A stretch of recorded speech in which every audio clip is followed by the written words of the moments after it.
આજરોજ મંત્રા ખાતે એક ઇલેક્ટ્રિક સેફટી અવેરનેસ પ્રેસ મીટિંગનું આયોજન કરવામાં આવ્યું હતું, જેમાં મંત્રા અને ફોસ્ટારના પ્રતિષ્ઠિત મહાનુભાવો તથા અનુભવી પ્રોફેશનલ તજજ્ઞો ઉપસ્થિત રહ્યા હતા. તાજેતરમાં સુરતની પ્રસિદ્ધ ટેક્સટાઇલ માર્કેટમાં ઇલેક્ટ્રિક શોર્ટ સર્કિટના લીધે થયેલ ભયાનક આગ અને તેનાથી કાપડ ઉદ્યોગને ખૂબ જ વ્યાપક નુકસાન થયું હતું. આ પ્રકારે ઇલેક્ટ્રિક શોર્ટ સર્કિટના કારણે કોમર્શિયલ ઇમારતો જેવી કે અનેકો ટેક્સટાઇલ માર્કેટો, હોસ્પિટલ, સ્કૂલ અને શોપિંગ કોમ્પ્લેક્સોમાં અવારનવાર આગનો બનાવ બનતા હોય છે. તેનાથી જાનમાલનું પારાવાર નુકસાન ભોગવવું પડે છે. તો આપણે જાણીએ છીએ કે સેફટી એ સૌની સહિયારી જવાબદારી છે અને આ પ્રેસ મીટના માધ્યમથી ઇલેક્ટ્રિક સેફટી જ્ઞાન પ્રચાર અને વ્યવહારિક માર્ગદર્શન દ્વારા સૌના માટે બહેતર કાર્ય વાતાવરણના સર્જનમાં યોગદાનનો અભિગમ રાખવામાં આવેલ છે અને તેના થકી અકસ્માતોનું નિવારણ થાય અને ધંધા ઉદ્યોગ એકમોના કર્મચારીઓના હિતની સુરક્ષા થશે તો વિશ્વાસ વ્યક્ત કર્યો હતો. આ બધા જ પરિબળોને ધ્યાનમાં લઈ મંત્રા અને ફોસ્ટાએ આ પ્રકારના બનાવો ન બને તે માટે સાથે મળીને ઇલેક્ટ્રિકલ સેફટી અવેરનેસ અને ઓડિટ ટેક્સટાઇલ માર્કેટોમાં કરવા માટેના સઘન પ્રયાસો આદરેલા છે. આ પ્રસંગે મંત્રાના પ્રમુખ શ્રી રજનીકાંત બચકાનીવાલા અને ફોસ્ટાના પ્રમુખ શ્રી કૈલાશ હકીમે પોતાની પ્રસંગોપાત વાત રજૂ કરેલ હતી અને એની સાથે ઉપસ્થિત રહેલા તજજ્ઞોએ પણ એમનું મંતવ્ય કર્યું હતું. મંત્રા જી સર, કયા પ્રકારના અવેરનેસના અને કયા પ્રકારનો જે આજનો ઇવેન્ટ જે છે એ યોજાયો? મંત્રા વર્ષોથી ટેક્સટાઇલ માર્કેટમાં અને ટેક્સટાઇલ ઇન્ડસ્ટ્રીને વચ્ચે જ હાજર છે અને સ્થપાયેલી છે, પરંતુ વર્ષોથી મંત્રા અલગ અલગ પ્રકારની સર્વિસીસ આપી રહી છે ઇન્ડસ્ટ્રીને અને માર્કેટને. પરંતુ આ આગ લાગવા પછીનો જે ભયંકર બનાવ બન્યો અને એમાં મંત્રાને પણ એવું લાગ્યું, મંત્રાના મેનેજમેન્ટને, કે આપણે અહીંના વેપારીઓમાં પણ એક જાગૃતતા લાવવાની જરૂરિયાત છે અને એ જાગૃતતા લાવવા માટે આજે આ મીડિયા મીટ પણ કરી અને વેપારીઓને પણ બોલાવ્યા અને આજ પછી ફરી અમે માર્કેટ ટુ માર્કેટ વેપારીઓ સાથે સેમિનાર કરીશું અને એ લોકોમાં જાગૃતતા લાવવાની કોશિશ કરીશું કે તમારે શું કરવાની જરૂરિયાત છે. તમે નાનું મોટું બજેટમાં તમે લાખોનું નુકસાન કરો છો, એ તમારે જાણવાની જરૂર છે અને એ માહિતી મંત્રા આપશે બધાને. અને પ્રાઇવેટ અને ગવર્મેન્ટની ઘણી એજન્સીઓ છે જે સર્ટિફિકેશન બી કરતી હોય અને ઓડિટ બી કરતી હોય. મંત્રા પણ કરે છે, પણ મંત્રા પોતાનું માર્કેટિંગ એવી રીતના સ્ટ્રોંગલી કરતું નથી. પરંતુ અમને એવું લાગ્યું કે મંત્રા આ બધાની વચ્ચે જ છે તો મંત્રાનો લાભ વેપારીઓએ લેવો જોઈએ. એટલા માટે અમે આ જાગૃતતા લાવવા માટેનો એક પ્રયાસ કર્યો છે અને અમે આશા રાખીએ છીએ કે આનો લાભ વેપારીઓ લેશે અને એ એમના ફાયદામાં જ રહેશે.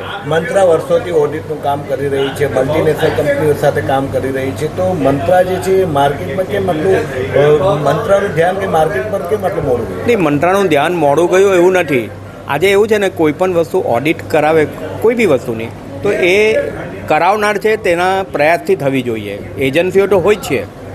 આજે વેપારીઓને એવું લાગતું હોય કે ભાઈ અમને આવી બધી નાની મોટી વસ્તુની જરૂરિયાત નથી ને અમે એનું માર્કેટિંગ નથી કરતા કે ભાઈ અમે ફરીને કહીએ કે ભાઈ તમે ઓડિટ કરાવો. એટલે મોટી ઇન્ડસ્ટ્રીને તો શું છે, ફરજિયાત છે, કારણ કે એ લોકોને ઇન્સ્યોરન્સ લેવાનું હોય, એ લોકોએ બીજું બધું જ લેવાનું હોય, એમાં આ પ્રકારનું ઓડિટનું સર્ટિફિકેટ એ લોકોને ફરજિયાત હોય છે. જ્યારે માર્કેટમાં એવી જરૂરિયાત નથી હોતી એટલે એ લોકોમાં અવેરનેસ નહીં હોતી, એટલે અમે પણ નહીં કર્યું. પણ હવે એક આવો બનાવ બની ગયા પછી અમને પોતાને લાગ્યું કે હવે અમારે સામે જઈને ગોડા મારવા પડશે અને એટલા માટે બીજી બી એજન્સીઓ છે તો મંત્રા શું સ્પેશિયલ આપશે? મંત્રા છે ને ક્વોલિફાઈડ છે. એક વસ્તુ જે સમજવાનું છે, આજે ટેસ્ટિંગ પણ કરે છે મંત્રા, તેવી બીજી બજારમાં બીજી 50 કંપનીઓ છે, પરંતુ મંત્રાનું સર્ટિફિકેટ જેટલું ઓથેન્ટિક ગણાય એટલું એ લોકોનું ગણાતું હોતું નથી. એટલે મંત્રા જે પણ કામ કરે ને તે શોર્ટકટ વગર કામ કરે. જે ગવર્મેન્ટના નોર્મ્સ છે, જે ફાયર સેફ્ટીના નોર્મ્સ છે તેને ધ્યાનમાં રાખીને જ કામ કરે. કોઈ મને આવીને એમ કહે કે મને આવું સર્ટિફિકેટ બનાવી આપો, તો એ અમે નહીં બનાવી આપીએ, પ્રાઇવેટ પાર્ટી બનાવી શકે. એમ પહેલાં ભાઈએ સવાલ કર્યો કે ઇન્સ્પેક્ટર સર્ટિફિકેટ આપી દે છે, 200-500 રૂપિયા લઈને સર્ટિફિકેટ આપી દે. મંત્રા એવું नहीं. जी कैलाश, जिस तरह से मंत्रा के साथ एक मीटिंग होने जा रही है, अवेयरनेस के कार्यक्रम को लेकर क्या कहोगे? आज मंत्रा में इलेक्ट्रिक सेफ्टी के ऊपर एक मीटिंग रखा फोस्टा ने और मंत्रा ने साथ में, क्योंकि हमारे शिव शक्ति मार्केट में जो दर्दनाक हादसा, पूरे 240 मार्केटों के बीच में एक मार्केट में इतना बड़ा हादसा, 800 दुकानें पूरी जल गई, तो हम लोगों को सोचना चाहिए और सोचना पड़ेगा आने वाले समय में कि हम लोग इन हादसों से कैसे बच सके. हमारे ही बीच में टोरेंट है, सरकारी डिपार्टमेंट है, एक मंत्रा भी टेक्सटाइल मार्केट एरिया के बीच में ही जो टेक्सटाइल मैनमेड फाइबर पर रिसर्च करके उनके अंदर एक डिपार्टमेंट है जो इलेक्ट्रिसिटी के ऊपर भी वर्क करता है। हमने पिछले 5-6 दिन में 2-3 इनसे मीटिंग की फोस्टा ने, और उन्होंने एक प्रोग्राम डिजाइन किया है ऑडिट का। ये देखिए स्वतंत्र है और स्वैच्छिक है, यदि आप इनसे कराएं या किसी और से कराएं, लेकिन हमें ऑडिट करवाना चाहिए क्योंकि मैक्सिमम मार्केट 35 से 40 साल 30 साल पहले बने हुए हैं। उस टाइम एक लाइट, एक ट्यूबलाइट और एक पंखे की सोच से मार्केट बने थे, किंतु आज सब लोगों ने उसमें एसी, 2-2 एसी, 10-10 हैलोजन, तरह तरह की डेकोरेटिव लाइटें लगा ली। इससे उन केबल पे वो वजन बढ़ा है। आज के 30 साल पहले उतनी अच्छी गुणवत्ता की केबल भी नहीं होती थी। आज ठीक है, सब चीज़ें अच्छी हो रही है, लेकिन हमें उसकी ऑडिट बहुत ज़रूरी है।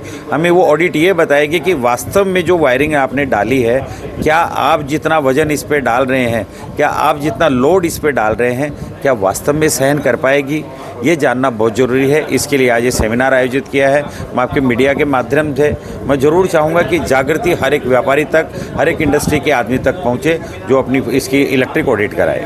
फोस्टा जागृति के लिए किस तरह के कार्यक्रम करेंगे? फोस्टा सबसे पहले सारे मार्केट प्रेसिडेंट से मीटिंग करेगी, मार्केट के जो मैनेजर्स हैं उनसे मीटिंग करेगी कि आप अपने मार्केट के जो कॉमन मीटर हैं या कॉमन वायरिंग है, आप मैक्सिमम सबसे पहले उस पर कराएं। फिर हम एक व्यापारी तक पहुंचने का प्रयास करेंगे, एक जन आंदोलन टाइप का वो चलाएंगे कि लोग अवेयरनेस हो, क्योंकि एक एक आदमी तक पहुंचना तो बड़ा मुश्किल है, लेकिन हम मार्केट के थ्रू कोशिश ज़रूर करेंगे। उस मार्केट में जाके मीटिंग्स करेंगे कि लोगों में अवेयरनेस आए और हर एक आदमी अपनी इंडिविजुअल दुकान के मीटर और कनेक्शन की और लोड की